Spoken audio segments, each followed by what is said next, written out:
Assalamualaikum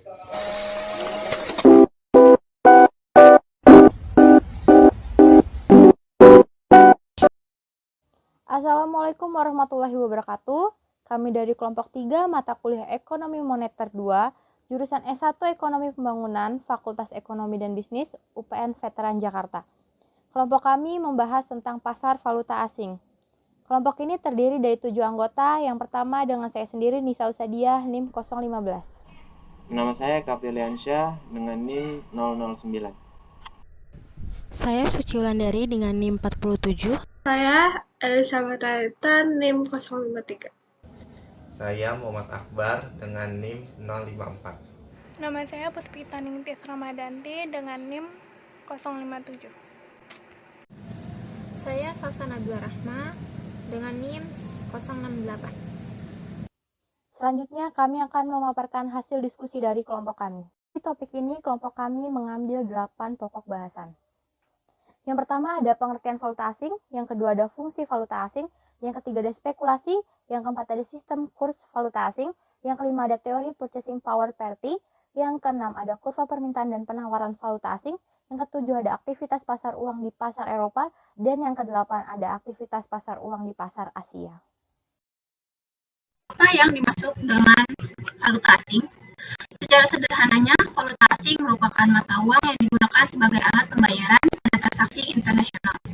Sama seperti mata uang lainnya, valuta asing juga memiliki nilai kurs yang resmi dan tercatat pada bank sentral. Lalu fungsi dari valuta asing. Yang pertama adalah sebagai alat tukar internasional atau bisa dimaksud sebagai alat tukar dalam transaksi internasional. Transaksi internasional tidak terbatas pada transaksi barang saja, tetapi juga transaksi jasa antar negara. Ya, selanjutnya sebagai pembayaran internasional. Valuta asing menjadi alat pembayaran yang sah dan diakui oleh kedua negara yang terlibat dalam transaksi perdagangan internasional. Selain bisa untuk keperluan membeli barang, namun dapat digunakan juga untuk membayar utang suatu negara pada negara lain. Selanjutnya yang ketiga, sebagai alat pengendali kurs. Valuta asing bisa digunakan untuk mengendalikan kurs mata uang yang ada dalam suatu negara. Pengendalian kurs mata uang dilakukan oleh pemerintah pada negara tersebut. Lalu yang terakhir, sebagai alat memperlancar perdagangan internasional. Selain sebagai sebuah alat pembayaran yang sah dan diakui seluruh dunia, valuta asing juga dapat digunakan untuk memperlancar semua transaksi perdagangan internasional.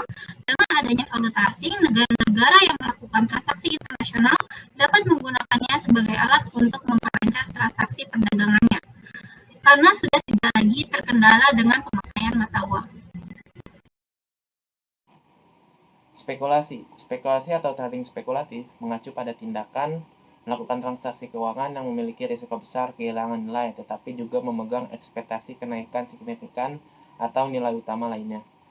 Keterkaitan spekulasi dan pasar forex. Spekulasi di pasar forex bisa sulit dibedakan dari praktik lindung nilai pada umumnya, yang terjadi ketika perusahaan atau lembaga keuangan membeli atau menjual mata uang untuk melakukan lindung nilai terhadap pergerakan pasar. Yang kedua ada keterkaitan spekulasi dan pasar obligasi. Harga aset dapat sangat berfluktuasi dan sangat dipengaruhi oleh pergerakan suku bunga serta ketidakpastian politik dan ekonomi. Hal tersebut menyebabkan sering terjadinya dorongan oleh spekulasi umum. Selanjutnya adalah sistem kurs valuta asing. Sistem kurs valuta asing ini dibagi menjadi dua, yaitu kurs tetap dan kurs bebas. Kurs tetap adalah sistem nilai tukar mata uang yang ditetapkan dalam negeri berdasarkan keputusan pemegang otoritas moneter tertinggi, yaitu bank sentral. Penetapan nilai tukar tidak melihat aktivitas permintaan dan penawaran di pasar uang. Lalu selanjutnya kekurangannya adalah diperlukan cadangan devisa yang cukup besar, kurang fleksibel terhadap perubahan global. Kesalahan penetapan kurs akan berdampak pada kegiatan ekspor atau impor. Lalu kelebihannya adalah kegiatan spekulasi mata uang yang sempit, adanya intervensi aktif pemerintah dalam menstabilkan kurs, serta adanya peran penuh pemerintah dalam kontrol devisa. Dalam penerapannya, Indonesia pernah menggunakan sistem kurs ini sebanyak 3 kali.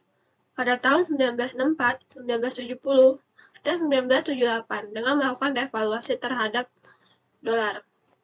Sementara itu, kurs bebas mengambang terkendali adalah disebut juga dengan kurs distabilkan, karena masih terdapat sedikit intervensi pemerintah, sehingga pergerakan nilai tukar tidak murni dari efek permintaan dan penawaran. Batas-batas intervensi pada sistem kurs ini adalah: yang pertama, mengambang bersih, yaitu di mana campur tangan pemerintah secara tidak langsung, bisa melalui pengaturan suku bunga. Lalu yang kedua ada mengambang kotor, yang dimana campur tangan pemerintah secara langsung, melalui jual beli valuta asing. Lalu mengambang bebas. Dalam sistem kurs ini, menyerahkan penuh kepada pasar untuk mencapai keseimbangan yang sesuai dengan kondisi eksternal dan internal negara yang bersangkutan. Kekurangannya adalah tidak cocok untuk negara berkembang, karena akan menyebabkan depresiasi mata uang yang berfluktuasi. Lalu yang kedua adalah praktik spekulasi makin besar, makin bebas. Sedangkan kelebihannya adalah cadangan devisa lebih aman. Lalu persaingan ekspor impor sesuai dengan pasar, kondisi perekonomian negara lain tidak mendapatkan pengaruh atau memberikan pengaruh, permasalahan neraca pembayaran dapat diminimalisir, serta yang terakhir adalah terjadinya equilibrium pasar valuta asing.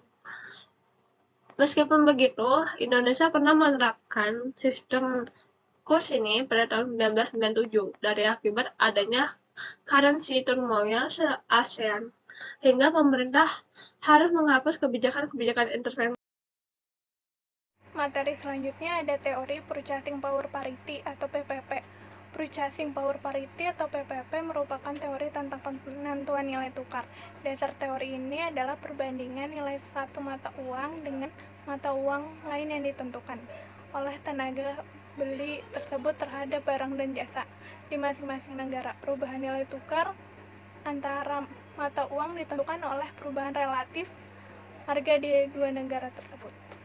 Purchasing Power Parity atau PPP terbagi menjadi dua versi, yaitu yang pertama ada interpretasi absolut, perbandingan nilai suatu mata uang dengan mata uang lain atau kurs, ditentukan oleh tingkat harga di masing-masing negara. Sebagai contoh, harga 1 kilogram gandum di Amerika Serikat adalah $1 dan di Indonesia sebesar Rp1.000, maka kurs dolar dan rupiah adalah $1 sama dengan Rp1.000. Jadi dapat diartikan bahwa kurs didasarkan pada perbandingan purchasing power-nya, yaitu Rp1.000 per kg dibagi sama $1 per kg sama dengan 1.000. Lalu yang kedua ada relatif. Relatif adalah kurs PPP yang berdasarkan oleh perubahan harga. Apabila terjadi perubahan harga yang berbeda di suatu negara, maka kurs tersebut haruslah mengalami perubahan. Sebagai contoh, harga-harga di Indonesia naik 3 kali dan di Amerika hanya naik Amerika Serikat hanya naik 2 kali. Maka kurs PPP-nya akan berubah menjadi 1.000 dibagi $1 dikali 3/2 sama dengan Rp1.500 per kg per $1. Oke, lanjut materi selanjutnya. Selanjutnya, kurva permintaan dan penawaran valuta asing. Yang pertama, kurva permintaan valuta asing.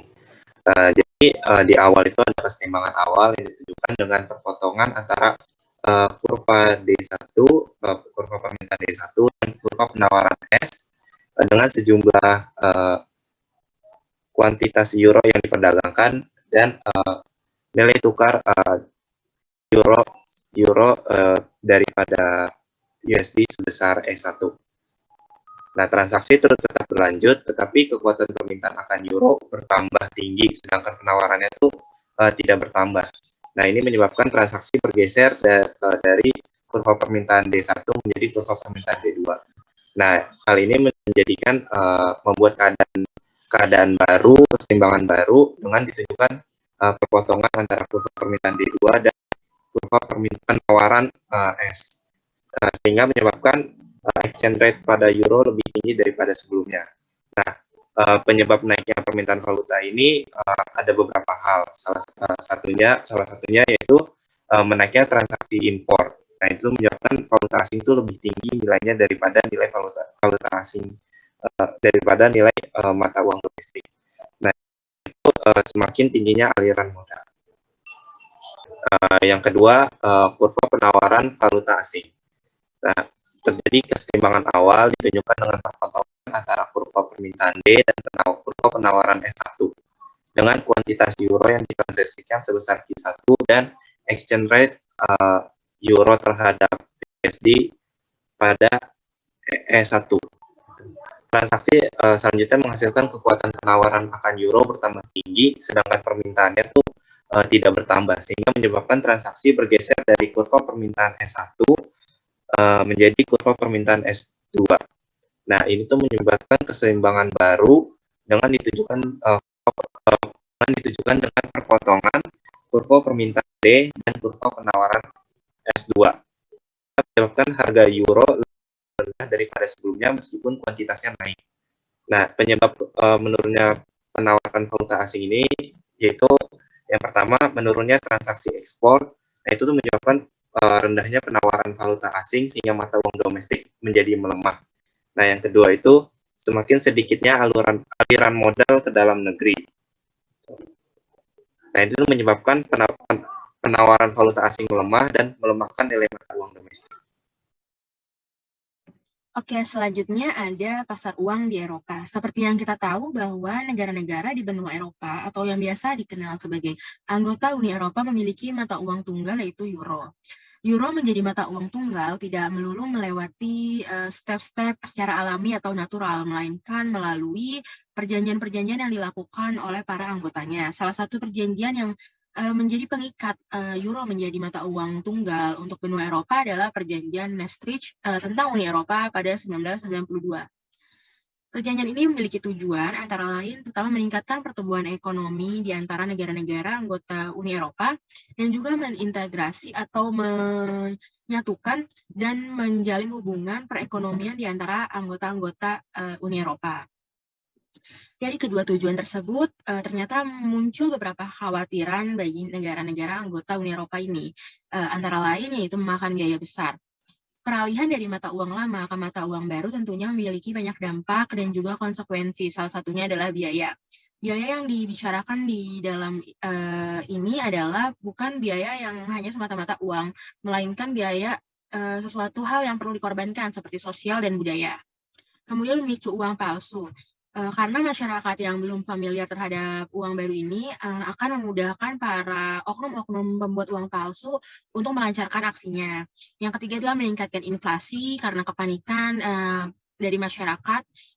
Terakhir adalah anggota Uni Eropa takut atau khawatir akan kehilangan kendali akan ekonomi dari negaranya sendiri karena merasa integrasi perekonomian Eropa akan mengikis kemandirian untuk menanggulangi masalah-masalah perekonomian di negara-negara mereka. Perjanjian yang dikeluarkan tahun 1992 ini ternyata tidak langsung dijadikan atau dilaksanakan pada tahun itu, melainkan pertama kali dilaksanakan adalah 6-7 tahun berikutnya, yaitu pada tahun 1999, euro dipakai sebagai mata uang unit Eropa, namun hanya sebagai mata uang dalam bentuk giral, atau biasa kita sebut sebagai kepentingan perbankan saja. Baru pada tahun 2002 atau tepatnya 1 Januari 2002, euro hadir secara fisik baik kertas maupun logam.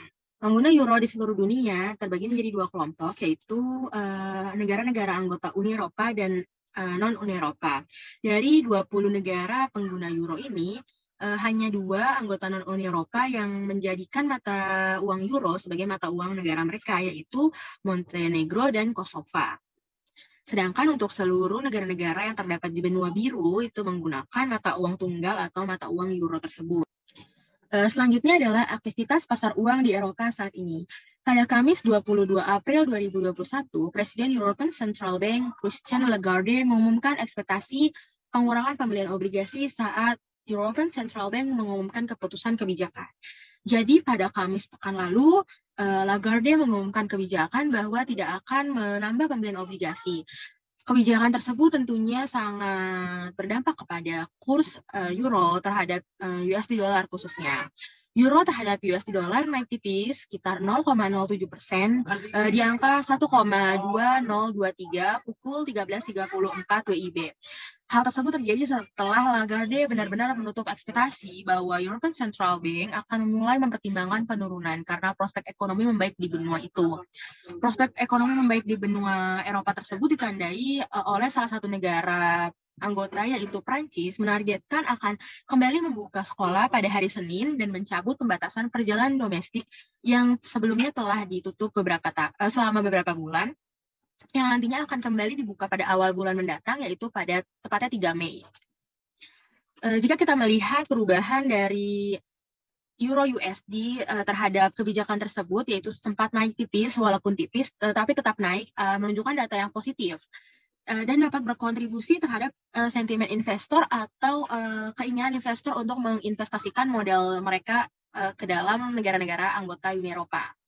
Namun, para pembuat kebijakan moneter, khususnya di Eropa, tidak dapat membuat pergerakan besar untuk membuat kebijakan terkait investor tersebut, karena mereka masih menunggu keputusan dari Fed yang akan diselenggarakan pada Jumat pekan ini.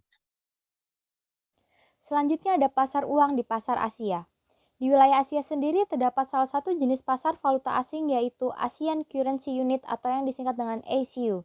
Asian Currency Unit ini merupakan unit operasional perdagangan valuta asing di dalam suatu lembaga keuangan yang diberi izin khusus oleh otoritas moneter setempat.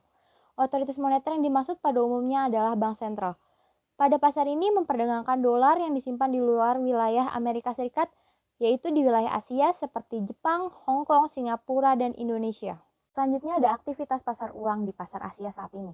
Pada penutupan perdagangan Jumat 23 April 2021, nilai tukar rupiah di pasar spot ditutup melemah 5 poin menjadi Rp14.525 per dolar AS. Pergerakan nilai tukar rupiah ini juga diikuti oleh beberapa negara Asia lainnya. Hal ini dikarenakan adanya pengaruh dari kenaikan kasus COVID-19 yang terjadi di beberapa negara berkembang seperti India dan Thailand. Dan pada 26 April 2021, nilai tukar rupiah berada di posisi Rp14.495 per dolar AS.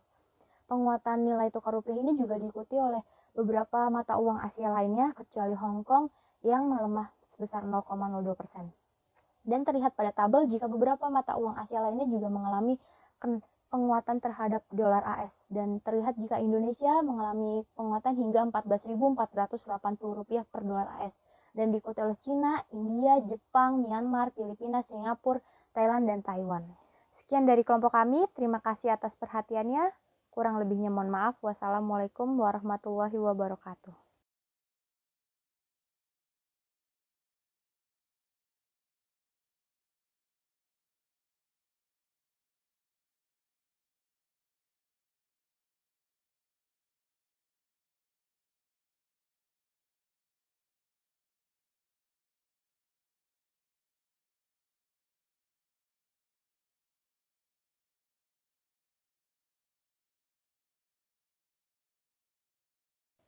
Sekian dari kelompok kami, terima kasih atas perhatiannya. Kurang lebihnya mohon maaf. Wassalamualaikum warahmatullahi wabarakatuh.